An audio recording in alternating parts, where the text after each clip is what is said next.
अस्सलाम वालेकुम viewers.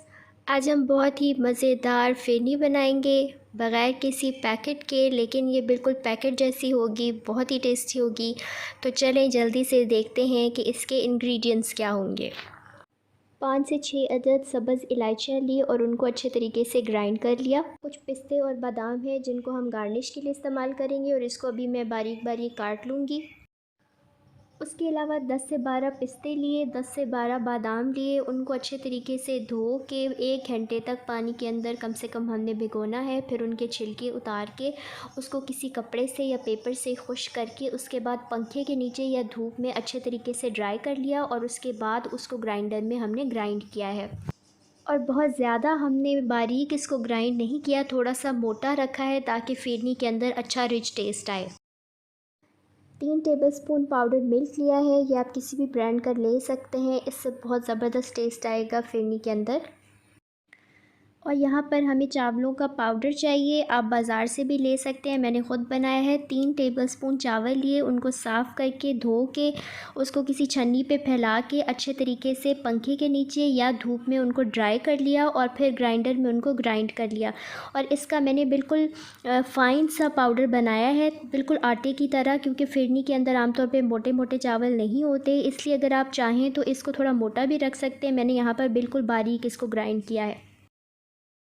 5 tablespoon चीनी लेंगे और क्योंकि पाउडर्ड मिल्क के अंदर भी शुगर होती है, इसलिए हम उस हिसाब से ऐड करेंगे। आप अपने टेस्ट के हिसाब से इसको कम ज़्यादा कर सकते हैं। और उसके अलावा यहाँ पर मेरे पास 1 लीटर दूध है, फुल फैट मिल्क है, यानी बालाई वाला दूध है जी। तो दूध बॉईल होना शुरू हो गया है, पहले आंच तेज़ थी, अब हम इसको बिल्कुल लो कर देंगे।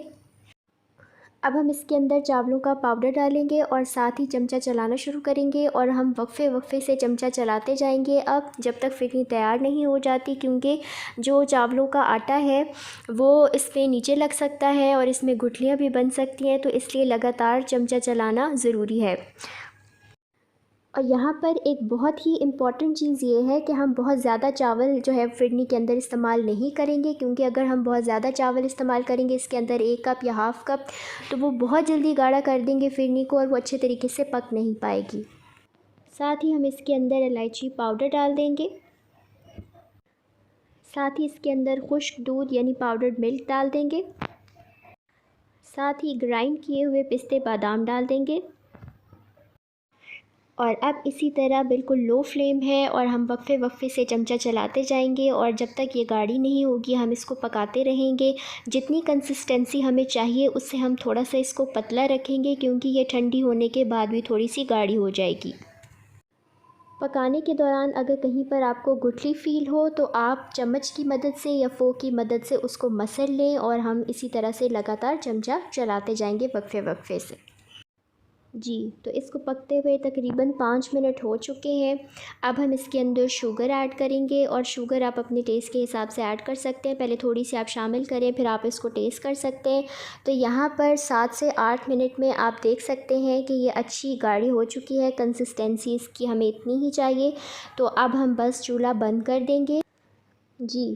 तो हमने फ्लेम बंद कर दी है और अब आप देख सकते हैं कि किस कदर क्रीमी मज़ेदार सी फ़िरनी तैयार हो गई है। ये बिल्कुल आपको पैकेट की तरह लग रही होगी और ये खाने में भी बहुत ही ज़्यादा टेस्टी थी।